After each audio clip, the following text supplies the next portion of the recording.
এখনকার দিনে পাস্তা খুবই জনপ্রিয় একটা খাবার এবং খুব সহজলভ্য একটা খাবার, যা বাচ্চা থেকে বড় সবাই কিন্তু ভীষণ পছন্দ করে।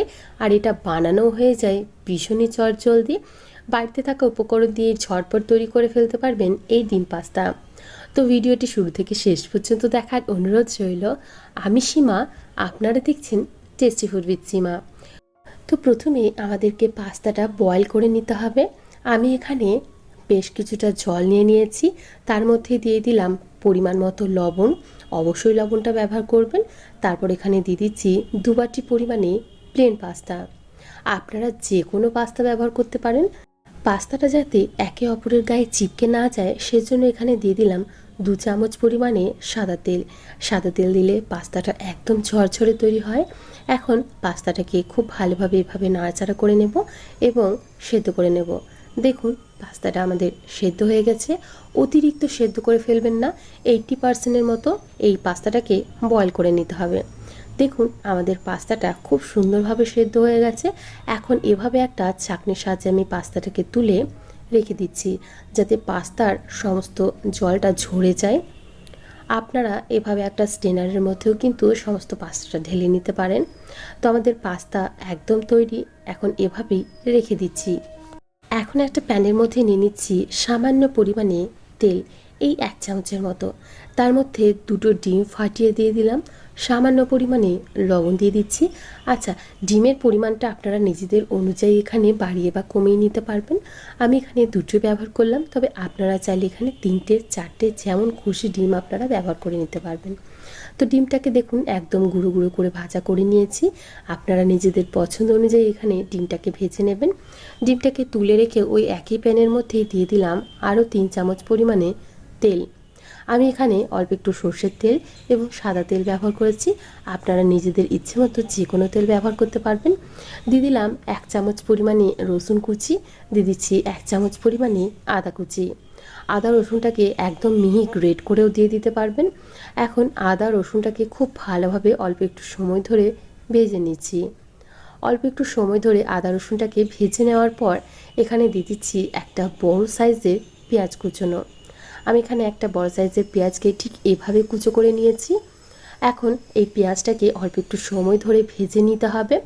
খুব বেশি লাল করে ভাজার প্রয়োজন নেই, অল্প একটু রং ধরে এলেই কিন্তু হবে। তো দেখুন পেঁয়াজটা আমাদের এখানে ভাজা হয়ে গেছে। এখন এর মধ্যে যোগ করে দিচ্ছি 2টো ছোট সাইজের টমেটো, আর দিয়ে দিচ্ছি পরিমাণ মতো লবণ। লবণটা বুঝে ব্যবহার করবেন, কেননা আমরা পাস্তার মধ্যেও কিন্তু লবণ ব্যবহার করেছি। এখন টমেটোটাকে দিয়ে খুব ভালোভাবে নাড়াচাড়া করে নেব। আর লবণটা দিলে টমেটোটা খুব তাড়াতাড়ি নরম হয়ে যাবে। দিয়ে দিচ্ছি এখানে বিনস কুচি, দিচ্ছি এখানে গাজর কুচি, দিচ্ছি ক্যাপসিকাম কুচি। সবজিগুলো আপনারা নিজেদের পরিমাণ অনুযায়ী এবং পছন্দ অনুযায়ী এখানে ব্যবহার করে নেবেন। এখন এই সবজিগুলোকে দিয়ে খুব ভালোভাবে অল্প একটু নাড়াচাড়া করে নেব। আমি এখানে সবজিগুলো কিন্তু সেদ্ধ করে ব্যবহার করিনি, কাঁচা কিন্তু সবজিগুলো ব্যবহার করেছি। আর এই সবজিগুলো সেদ্ধ হতে খুব একটা বেশি সময় লাগে না, খুব তাড়াতাড়ি সেদ্ধ হয়ে যায়। এখন হাই ফ্লেমে রেখে আমি খুব ভালোভাবে অল্প একটু নাড়াচাড়া করে নিয়েছি। দিয়ে দিলাম সামান্য পরিমাণে কাঁচা লঙ্কা কুচি এবং দিয়ে দিচ্ছি অল্প একটু লাল লঙ্কার গুঁড়ো, যাতে কালারটা খুব সুন্দর আসে। আপনারা নিজেদের ইচ্ছে মতো এখানে লঙ্কাটা ব্যবহার করবেন। এখন খুব ভালোভাবে নাড়াচাড়া করে নিচ্ছি। দেখুন খুব সুন্দরভাবে মিশে গেছে। এখন দিয়ে দিচ্ছি সামান্য পরিমাণে জল আর ঢাকা দিয়ে 2 থেকে 3 মিনিটের মতো হতে দেব। তো দেখুন 2 থেকে 3 মিনিটের মধ্যে খুব সুন্দরভাবে সমস্ত কিছু একসাথে মিশে গেছে এবং টমেটোটাও খুব ভালোভাবে মিশে গেছে। দিয়ে দিচ্ছি এখানে টমেটো কেচাপ 3 চামচের মতো, আর দিচ্ছি 1 চামচের মতো ডার্ক সয়া সস। এটা সম্পূর্ণ অপশনাল, আপনারা চাইলে দিতে পারেন, না চাইলে পুরোপুরি স্কিপ করতে পারেন। তবে এভাবে তৈরি করলে খেতে কিন্তু অসাধারণ লাগে। এখন আবারও সমস্ত কিছু একসাথে মিশিয়ে নিচ্ছি। দেখুন কতটা সুন্দর লাগছে, আশা করি আপনারা সেটা দেখেই বুঝতে পারছেন। এখন দিয়ে দিচ্ছি পাস্তা। এই পাস্তা বানানো কিন্তু ভীষণই সহজ কাজ এবং চটজলদি তৈরি হয়ে যায়, আর খেতেও কিন্তু অসাধারণ লাগে। এখন 1.5 চামচের মতো পাস্তা মশলা দিয়ে দিলাম। আপনারা যে কোনো কোম্পানি বা যে কোনো ব্র্যান্ডের পাস্তা মশলা ব্যবহার করতে পারবেন। এখন খুব ভালোভাবে আবারও সমস্ত কিছু একসাথে মিশিয়ে নিচ্ছি। তো তো সমস্ত মশলাই খুব ভালোভাবে পাস্তার গায়ে লেগে গেছে। এখন এর মধ্যে দিয়ে দিচ্ছি যে ডিমটা আমরা ভেজে রেখেছিলাম সেই ডিমটা দেওয়ার পর আবারও খুব ভালোভাবে একসাথে মিশিয়ে নিচ্ছি। তৈরি হয়ে গেল আমাদের ডিম পাস্তা বা এগ পাস্তা।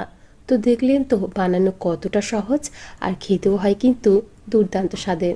বাচ্চাদের স্কুলের টিফিন হোক বা সকালের জলখাবার বা বিকেলের টিফিন, অনায়াসে এটা আপনারা তৈরি করে খেতে পারবেন। তো ভিডিওটি কেমন লাগলো অবশ্যই কমেন্ট করে জানাবেন। ভালো লেগে থাকলে একটা লাইক করার অনুরোধ রইল। আজকে এখানে বিদায় জানাচ্ছি। আবারও হাজির হয়ে যাব অন্য কোনো দিন অন্য কোনো রেসিপি নিয়ে। ভালো থাকবেন, সুস্থ থাকবেন এবং ভিডিওটি সম্পূর্ণ দেখার জন্য অসংখ্য ধন্যবাদ। বাই।